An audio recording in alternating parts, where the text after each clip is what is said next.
Welcome to Childcare Rockstar Radio. I'm your host, Jennifer Connor, CEO of the Childcare Success Company.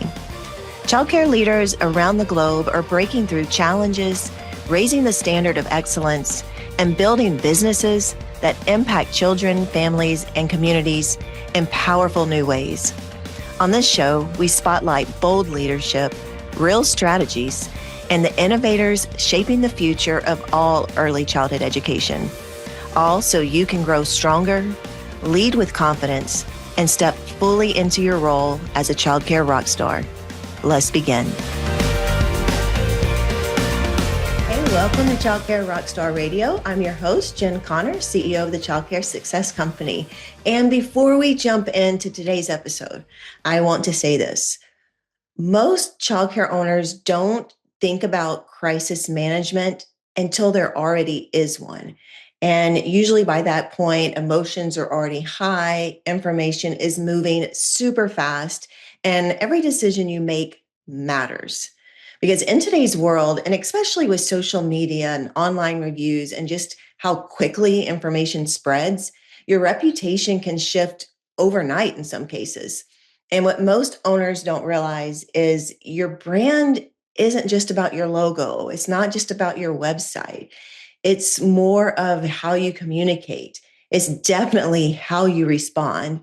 And it's how people experience you, especially when something goes wrong. So I'm very excited about today's episode because I'm joined with Marsha Archer. She's the president of M Squared PR and Crisis Management. And Marsha works directly with childcare organizations and brands to help them navigate these high-stakes situations. Everything from managing media attention to protecting their reputation and then guiding the communication all around when it matters most. But what I loved a lot and more than anything about this conversation is that we don't just talk about what happens when there's a crisis. We talk about everything that leads up to that. We talk about how social media is completely changing the landscape and how quickly situations can escalate in current environments in 2026. And most importantly, we talk about what you should already have in place before anything ever happens.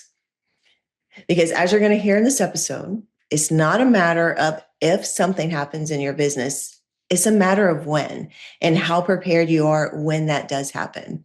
So whether you've navigated difficult situations before or you're listening and thinking, man, I hope I never have to deal with this, this is an episode you need to hear. So let's get into it.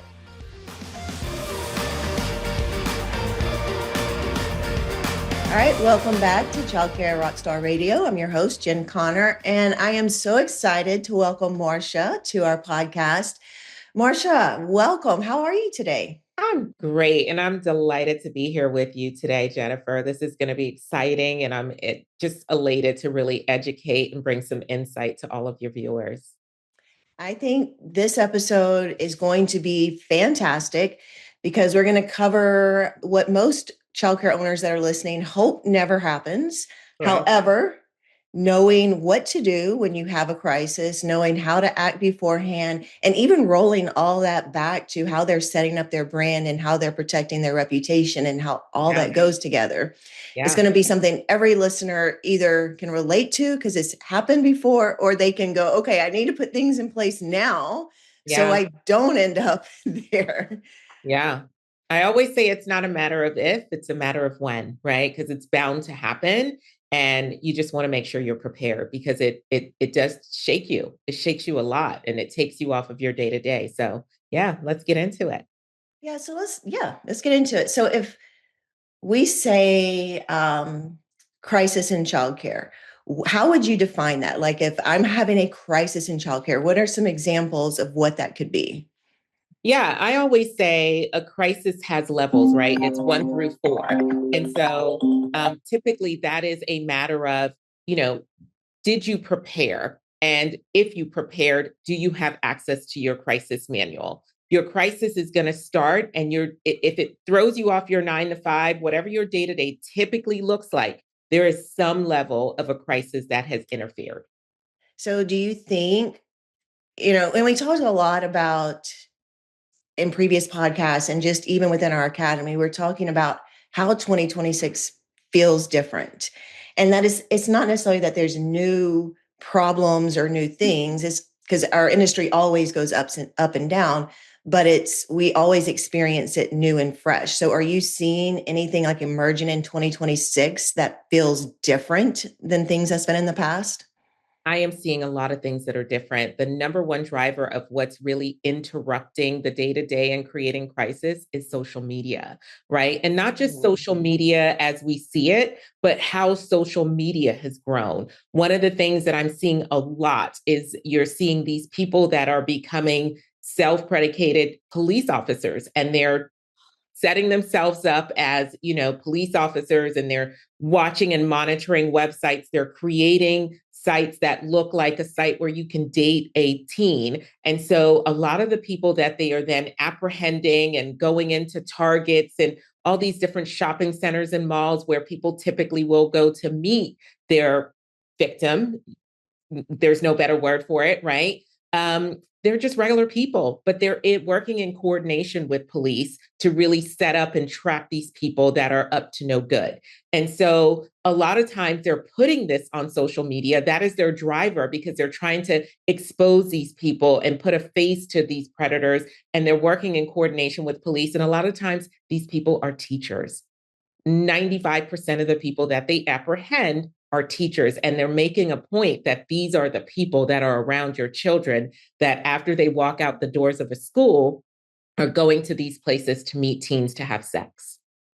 Oh my gosh. Yeah, we just went from maybe a surface level, like how do we handle a crisis in childcare, to something way deeper and way more serious. So in these types of situations, where does the process start to protect ourselves as owners, to protect ourselves as brands, so we're not getting like, what's the word, pished, it's, fooled, Yeah. if someone looks at it and thinks, oh, that's legit. So how do we separate and prove that we're the real thing and this is not?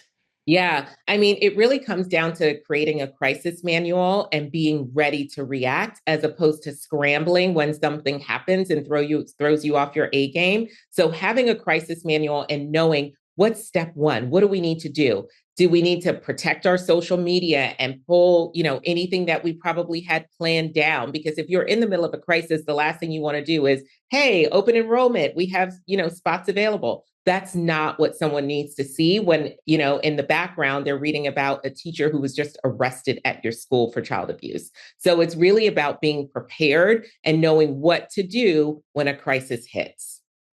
So is there ways, just as I'm listening to you talk, I'm wondering, like, is there a piece in that requires owners to be more diligent, like to be researching, is my teacher's names showing up somewhere? Is my school name showing up somewhere? Like, how would they even know if it's not real? How are they even knowing in the background this is going on?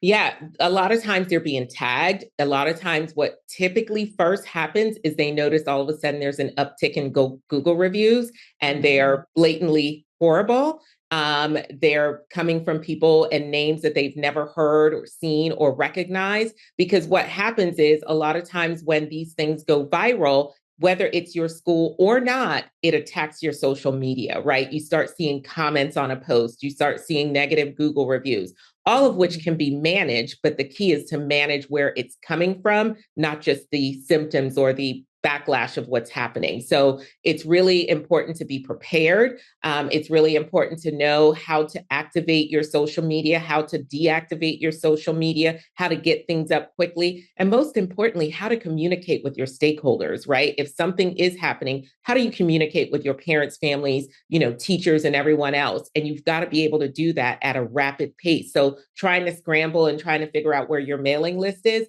not what you want to be doing in a crisis. Those are the things that you already want to have in place and have easy access to.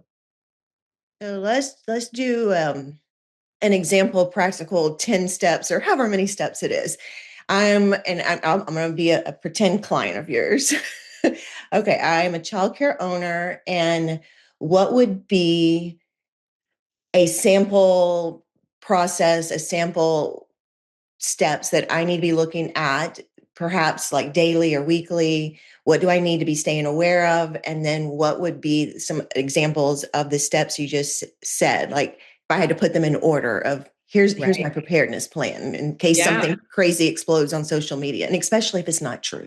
Absolutely. One is you've got to have your crisis plan. Two is who is a part of your crisis team, right? It doesn't need to be, even if you're the owner, but you have a director who's the best person and she knows how to hug all the kids and really bring out the emotion. If that person is hyper emotional, that is not the person that you need on your crisis team. Maybe this is the opportunity to skip over your director and go to your assistant director, or just a really good teacher who can be sound and really move swiftly when there is a crisis. So it's building your crisis plan, building your crisis team, and also just having simple templates on hand, right? In a crisis could be that there's a student that's enrolled that passed away over the weekend in a swimming pool incident.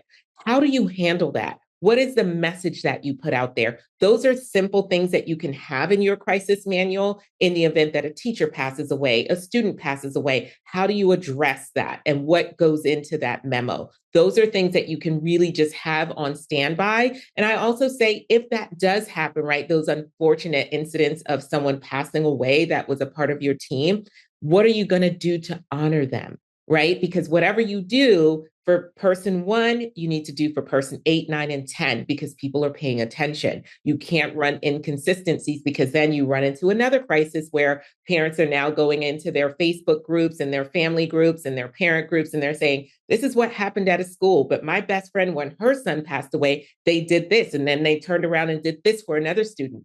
And all of a sudden, you've got dialogue that is now diminishing your brand. So just making sure you're prepared, thinking about the simple case scenarios that can possibly happen and being prepared to address those when they do. Yeah, and as you were talking, we've had even people inside the academy, and I can think of stories where they've had teachers pass away or children pass away. Um, even worst case scenario, if it happens at their location, so we've definitely experienced a lot of that, and I can tell you that the centers that have exactly what you're talking about and have a crisis plan and communication and outreach and love and care and honor to what's going on are the ones that are navigating through that successfully versus everything maybe falling apart on the back end because you can't control those are You the can. things they're out of your control. Yeah, um, precisely. I'm trying to think. I'm doing in my head like because I had schools for close to 20 years, and it was like, who is the best person on my team to be like the crisis person? And honestly, it wouldn't have been me as the owner because at that point, I'm feeling all the things, and I'm running through 500 scenarios in my head. So I love that you said it's not even always have to be the owner or director. It could be teacher or someone that has those qualities. And sometimes someone removed a little bit from the impact and Correct. everything that happens can be that more level headed person that comes out and speaks on your behalf. Absolutely. Yeah. I always say parents want clarity, licensing wants accuracy, and attorneys want facts, right? So making sure that when a crisis happens that you don't just got kind of spin out in the details, but you actually take the time to sit whoever was involved, whoever witnessed it, gather their facts right away. Because guess what? The difference in an hour, 2 hours, or even a day, how you're recalling those details are absolutely different. Things get fuzzy as time goes on. So making sure that in the midst of a crisis, you're making sure that everything is documented right away, whether it's by video, audio, and absolutely handwritten as well. It's a lot. It is a lot, but I mean, it's such a great podcast topic because this is where, and I want to say this is broader than just childcare owners. This is Absolutely. anyone, Anyone, personal anyone brand, corporate brand. Yep. can be impacted. And in 2026, where there's AI and they can make a fake person of you and Yeah. have your face and name say anything that they want it to say, all these things are important. Yeah. So I guess I kind of just circle back to a little bit of the prevention part before you get into like, what is my crisis management plan? How would I research? I guess you said like reviews come up or names come up, but is there any kind of programs or any kind of alerts like that would be working in the background for me, that instead of me like physically having to check, like as an owner, I don't necessarily want to come down and open my computer and read every comment, Facebook and review every day, but is there something in the background that can check these things? Yeah, I think everyone should set Google Alerts on their brand and their personal name, right? And you can set it for real-time updates, hourly updates by the day, but set an alert that just tells you what is being discussed, not just about your brand, but about your industry, so that you can kind of keep your finger on the pulse. I feel like everyone should at least have a talk walker or a Google Alert set, or both, set on their brand name and their personal name. That's just a must, because you just never know how your name is going to come up. I monitor my personal name, and I've realized that there are a lot of Marsha Archers out there, right? That have been arrested, that have bought a house, that have done all kinds of things. But I'm still looking at it to see if at one point it's going to be my name. When this podcast goes live, I know that it's going to trigger a Google alert, and I'll see Jennifer's posted it, right? So again, it's really important that people really keep a pulse on not just what's being discussed about their brand, but about the industry. Yeah, Talk Walker. I have not heard of that one. Is that an AI generate? Google Alerts. I have multiple Google Alerts set on either trending topics, our Yeah. brand, my brand. What is that one? Tell me more about it. Talkwalkers it's a competitor to Google Alert, also Okay. free, and it just catches it. You can never have enough of that, right? Of just kind of researching and being out in the atmosphere and grabbing what is relative to you. So I activate both of them so that if one misses it, the other catches it. All right. So we're talking all about like catching our name, catching our brand, Yeah. knowing where it can be misused, knowing how to have the crisis plan. If we even zoom even farther back from that, like what is all encompassing? Like when I say I'm going to protect my brand, I know it's more than just my name, my company, my logo. How many pieces of my brand are there that I need to be protecting? Every part of your brand needs to be protected. Your logo, is it trademarked and copyrighted?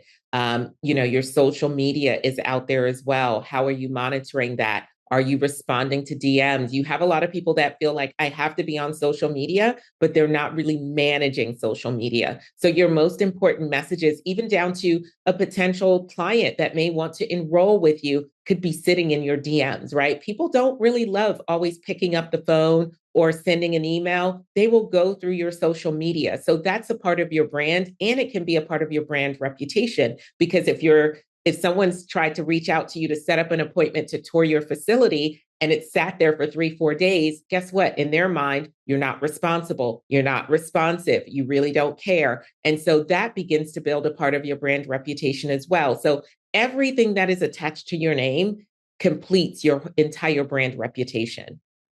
Oh, I feel like you need to say that like 5 times in a row because I want that to sink in because we talk so much about how different things change, in 2026 and how it aligns with what you just said, that parents, the old way, like I'm going to find a phone number, I'm going to call them, I'm going to tour them, and then I'm going to make my decision. And that's not what's happening. They are Not searching your social media. They are looking online. They are figuring out just the top one or two and then deciding I want to go tour to confirm my decision. So right. what you just said about not being responsive in DMs or not replying to comments, not just you're going to, we talk a lot from our point of view is like, that's a missed enrollment. But Absolutely. you're like, that's a missed brand alignment and missed reputation Yeah. alignment. Yeah. And a lot of people put their location on Google just because they want their phone number there. They want their website and they want pretty images of their school. But when people post Google reviews, whether it's good or bad or indifferent, are you responding to that as well? Because when I'm looking at a new business, first place I go is to the Google reviews and I look to see what people have said. But not do I just look in order. I go to the worst. I go to the 1-star reviews and I look at those. And if that brand has not responded, I say, to myself, they don't really care what people think when they've had a negative experience, but they want the glowing 5-star reviews. So it's very important that companies not only take a look at the 5 stars, but the 1 stars, and they respond to them as well as to the 5-star reviews as well. It's important that we see how you interact and that we get to kind of learn who the human is behind the brand. Companies don't run on their own. They're run by humans. Right, because we've heard and we've talked about reviews in the past with clients, and they'll have a negative review, and the answer, and it's still great. Like if you have a negative one, get some positive ones to offset. Correct. But digging even deeper, how would you coach someone or recommend someone how to answer these negative ones? Because sometimes they're not even sometimes they're not even real. So I'll hear a lot of times, this is not even a parent, or this Right. child was never even enrolled with us. Or I'll hear that, well, they're just mad because their tuition was due and they didn't pay it. So now they're fabricating a reason to leave a review. So Right. sometimes they're like, well, I just don't even want to answer that. So how Right. would you coach them to answer? Like, what is the right answer? Yeah. And there's always a way to answer them, right? What you don't want to do is get into an online battle with someone. So you always want to find a pleasant way to offline. I see your comments. I would love to talk to you further about this. Please give me a call at XYZ number, right? So something along those lines. You want to offline anything that has the potential of flaring up, but you definitely want to recognize and acknowledge the review nonetheless. So whether it's offlining or just saying, hi, I know that we've tried to resolve this matter. I'm more than happy to have a second or third meeting with you to discuss this. I see that you're still upset and we've not completely resolved this matter. So again, putting the human element in there, because as a outsider, you're looking to say, how does this person handle it? Did they offline? Did they get into a battle? Were they pleasant? Because that's what someone is taking away as a part of your brand, especially if they don't have a personal relationship with you themselves. I love that answer, because so many times I feel like people think they need to answer the complete, Correct. you know, uh, comment. They want to answer all in detail, but just saying, please reach out to me. Let's take it Yeah, offline. Or I love when you said, like, I know we've tried, or two or three times, like, let's have another conversation. And that subtle exactly. psychology behind it, that someone else Yep. is reading it going, oh, they are reaching out. Yep. Yep. They want to see the human element. They want to see acknowledgement. And if there's something wrong, they want to see that apology. Where else? It's like random question. Like, where else are you seeing reviews pop up? Like, it seemed like years ago we were all very much, you got to have Yelp and Google and like all these ones. But where's kind of the go-to place that you're seeing most reviews are right now? These parent groups online, the Facebook groups, in the community groups, the city groups. People will go when they have a complaint, they will tell everyone. When they have a good experience, they expect it. So they very rarely talk about it. So they will go anywhere to get heard. And typically, when someone goes to vent, that means the source did not handle it properly, because most people want the source to know, and they want to let the source know what happened. And if the source didn't handle it properly, that's when they tend to go on and vent, and they try to find every outlet possible to vent through. I do remember I did, but I was scared of those groups. I was like, I don't want to be in all the parent groups. I don't want to see all that.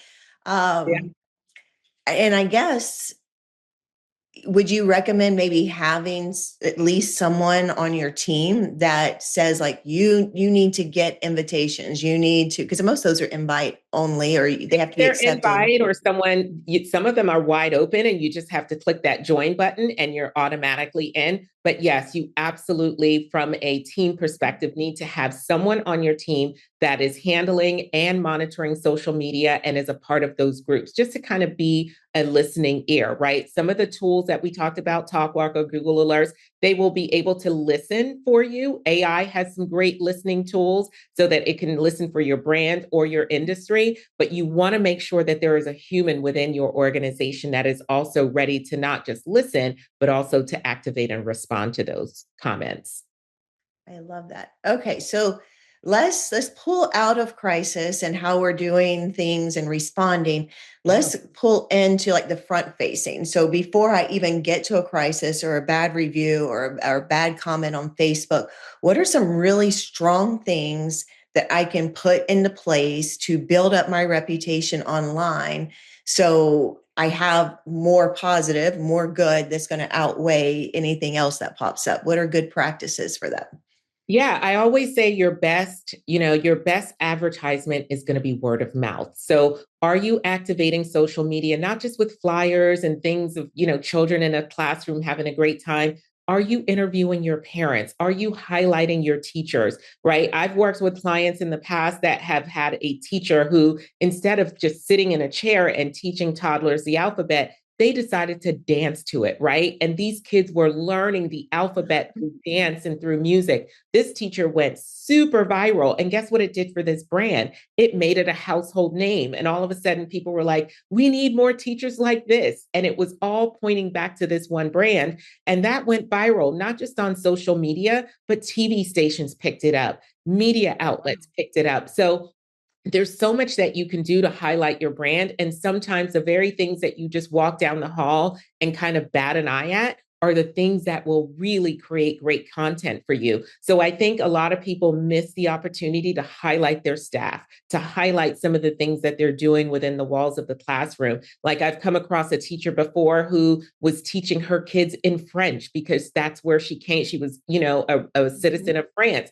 And that was above and beyond what she was expected to do in the classroom. But all of a sudden now she had students in her classroom that could count to 10 in French. So those are some of the things when you put it online and you repurpose it as content, people are going, that's the school I want my child to go to, right? Because you never know who's watching. It could be the mom who's at home just waiting for the day to go into delivery, but she's also thinking about in 10 weeks, I've got to go back to work. And where am I going to put my child? Right. So she's also paying attention. And you've got to speak to those audiences that you want to introduce yourself to as well.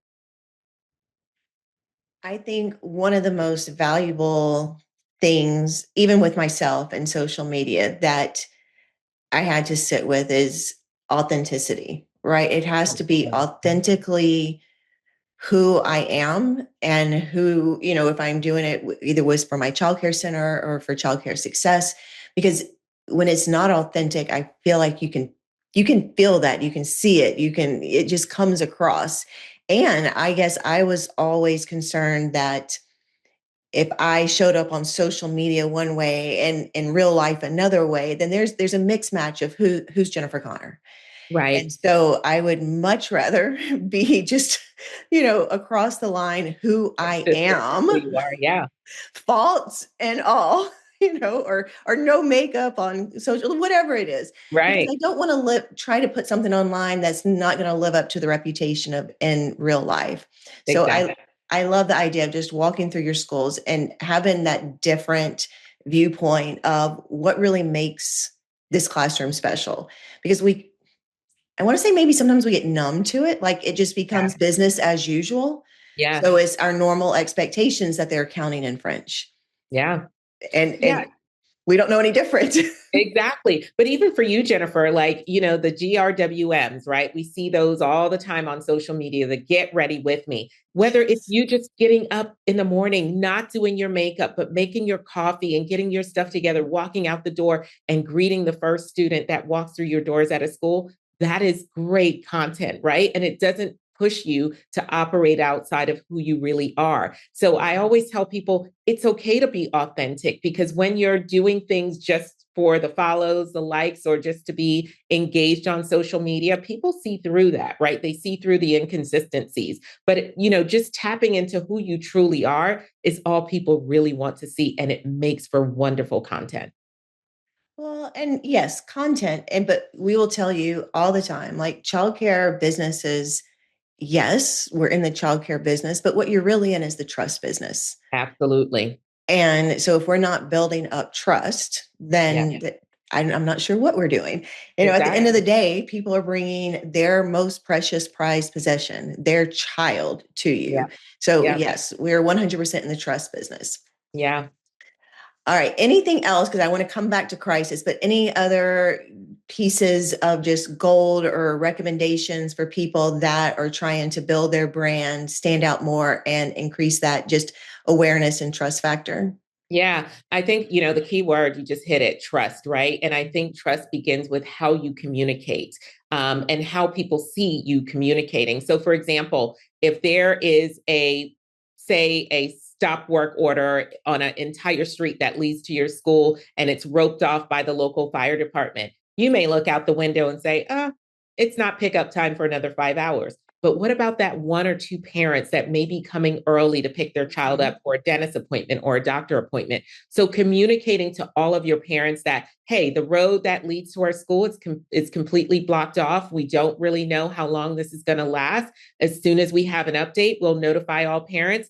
That information going out to parents lets them know that you're paying attention, you're thinking about them, and that when you have an update that you've also communicated that builds a lot of trust, that builds transparency. And people look at that like, I didn't need to know that because I wasn't headed there before 5 today, but I'm glad they let me know. So those are the little things that schools and owners and directors can do to really build that trust so that when there is a bigger issue than a street being blocked off, but something else happens, like a teacher gets arrested for child abuse in their own home, they want to know that you're going to communicate about that as well. So building trust when it's small equals even more trust when it's bigger. So one more question on that, because I know a lot of schools have communication apps that they use. So just the day to day, and they'll, updates on what the child's doing, the road is closed or what have you. But would you also recommend putting some of that like public facing, say on their Facebook page, if we're crossing over to building trust and reputation with people that may have not enrolled with you yet? Right. Is there any kind of pros to having that out there? So before they ever even enroll, they see, oh, these people really communicate. Absolutely. Absolutely. Because there's a button on all social media platforms called archive, right? So the minute that information is no longer relevant, you can just archive it. I, as a onlooker, would not want to see that scrolling down your page that's still there because it's not relevant anymore. So putting it up there for the real time activation and access for others to see, absolutely. But the minute that it's no longer relevant, you can put it away, delete it, or archive it. But yes, I just learned something new. I didn't know there was an archive button. Absolutely. So, for the user, you can absolutely go back and say, what did we do when the street was blocked off a couple months ago? You can go back into your archives and look at that and maybe even reactivate it again. Nice. Yeah. I sometimes don't put things because I'm like, I don't want that to live forever on here, or people scrolling, 10 days from now to see it. Exactly. All right. Archive it. Tip unlocked. Everybody, I'm going to pretend they're all like me and we all just learned something new.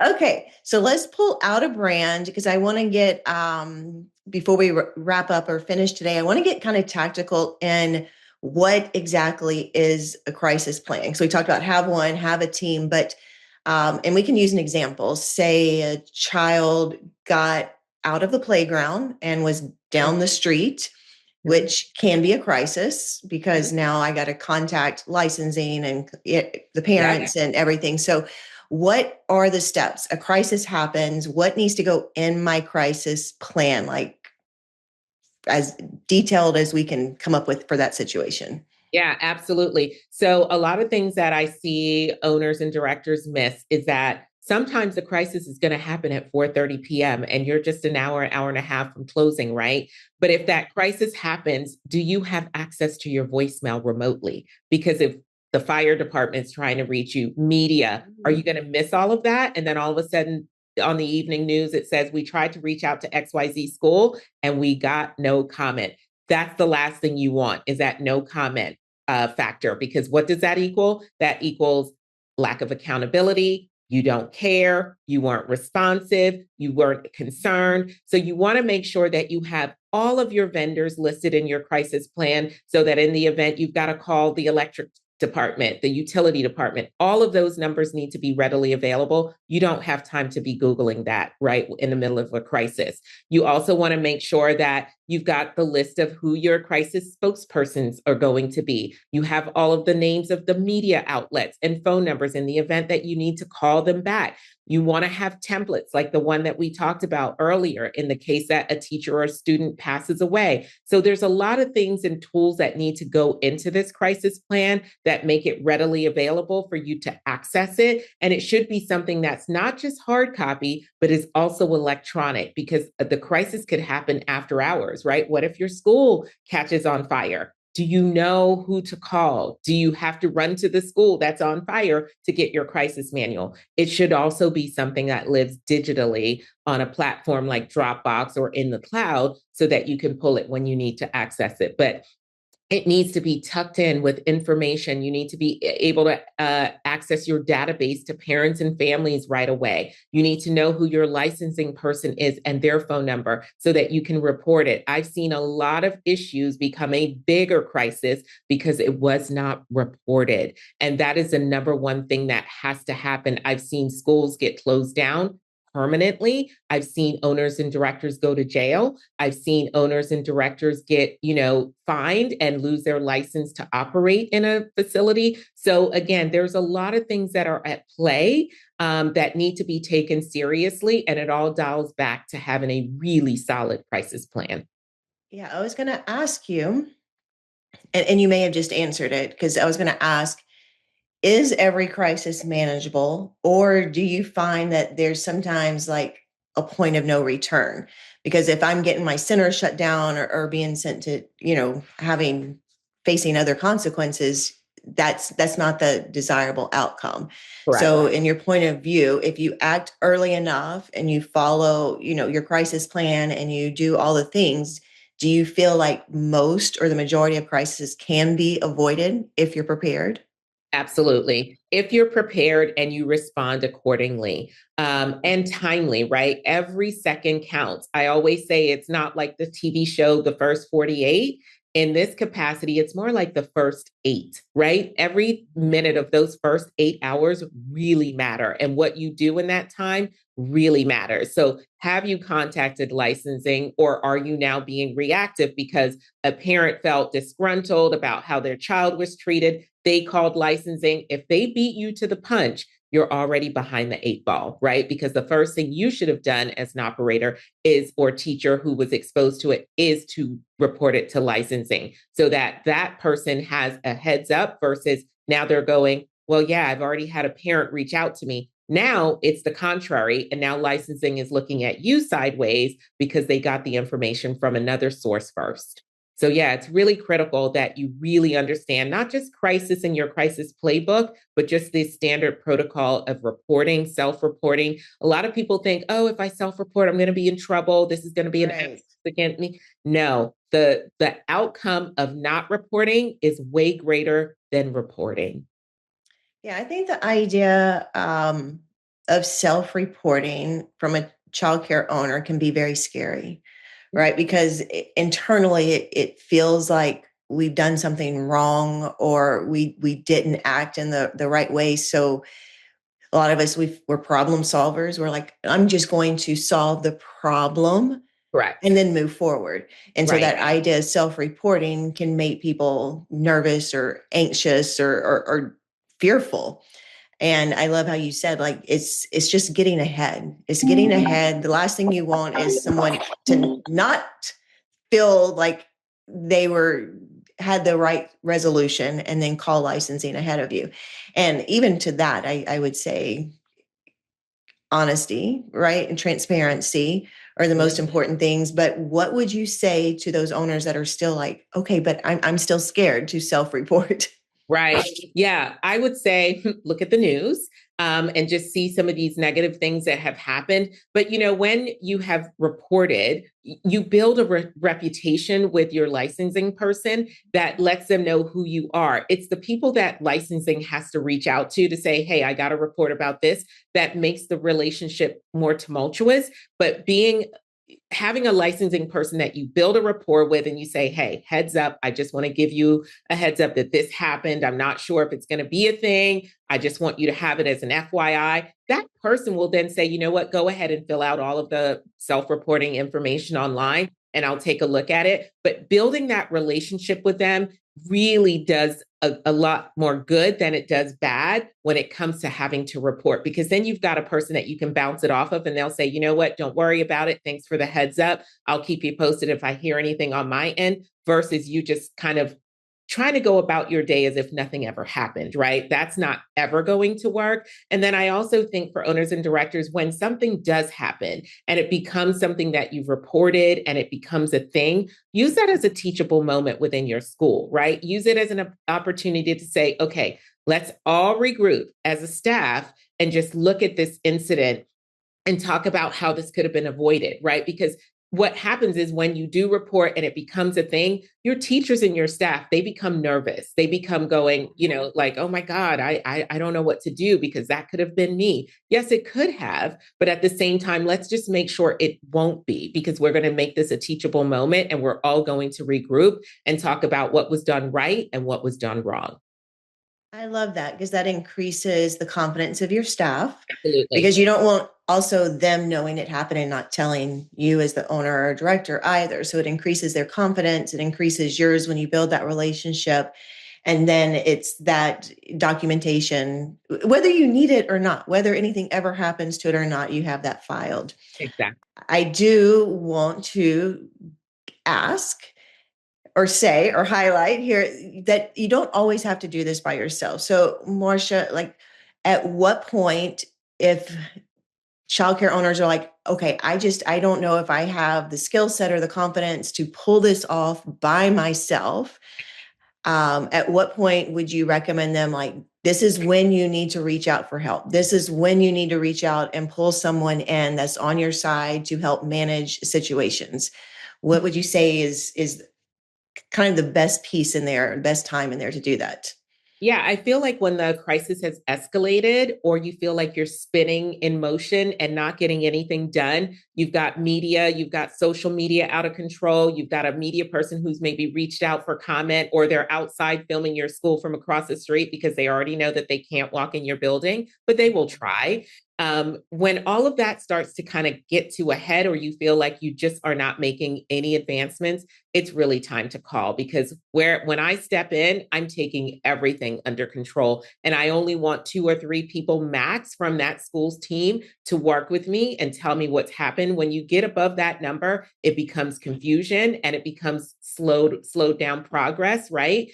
You just want to make sure the key players that you've already outlined in your crisis plan are the ones that are communicating with your crisis communications expert. But yeah, you want to make sure that everything is controlled, that you have control over the messaging, you have control over the narrative, and what you're saying to your staff is what you're saying to your parents and what you're saying to media. Yes, some people are going to be entitled to more information, but at the same time, it needs to be consistent. And the only way to do that is to really get everything under control. And if you feel like you're losing that control, it's really time to reach out.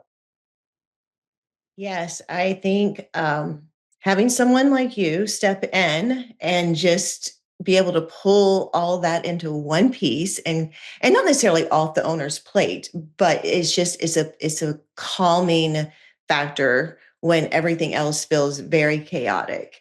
Very So chaotic.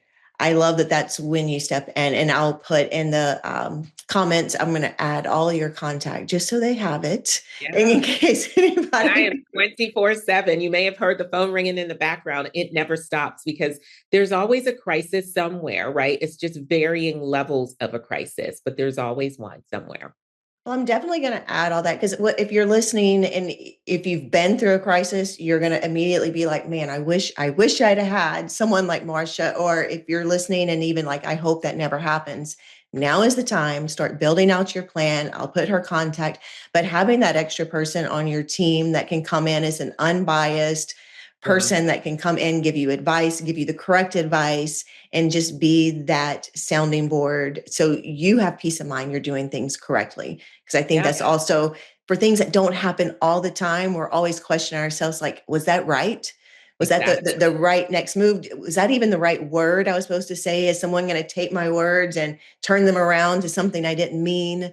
So having expertise on your team, I think, belongs in everybody's crisis management plan. Yeah, absolutely. And a lot of people think that when the media comes, oh my gosh, I've got to talk to them. In many cases, I've been able to kill those media stories because, the accuracy wasn't there. They weren't initiated by somebody who was up to any good, or it was a one-sided story. And once I get a hold of the editor or reporter, they're like, oh, that changes everything. Okay, maybe we'll just hold off on this. And so that works out to be the best case scenario for a lot of my clients, because making a big deal or a media spectacle of a story that's inconsistent is not what you want. And so adding on to that by just saying, okay, I've got to give them comment. No, let's let them know what the real deal is. And maybe this story can go away, because all of that adds to your SEO, right? So when they're Googling the name of your brand, they're going to pull up these negative media stories. And if you're able to kill them because they were inaccurate to begin with, that's the best case scenario. Oh, this has been such a good episode. I love this. Not that it's a topic anybody hopes to have to ever deal with, but Right. even without the crisis part, everything we talked about branding and how you set yourself up, how you show that you're authentic, how you show that people can trust you, all those things are important regardless if you ever have a crisis. You have to build that brand. And then it's easier when you get to the crisis to have that reputation in place, and then to have experts on your team that can help you get through it. So Absolutely. thank you so much, Marsha, for joining us today. If there was any one last piece of advice that we didn't get to or didn't circle around that you wanted our listeners to hear, what would it be? Oh gosh, get that crisis in place.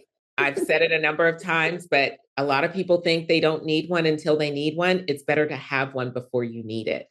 Get it in place, review it with your team, understand that it's your playbook. And, when changes happen on your team, make sure your crisis plan is updated. All right. Well, thank you so much, Marsha. Thank you all for listening. And we will catch you next time. Bye, everyone. Bye. Today's conversation helps raise standards in early childhood education. If it impacted you, then I want you to share it with another leader in our industry. Strong childcare businesses, they don't happen by accident. They're built by owners who choose to grow stronger and lead with confidence every single day. If you're ready to strengthen your enrollment, build a stronger team, and create real freedom in your business, then I want you to visit www.fixmyschool.com. From there, you'll watch a short training, and you can schedule a free business breakthrough call to get personalized support for your business. Keep leading boldly, and I'll see you next time.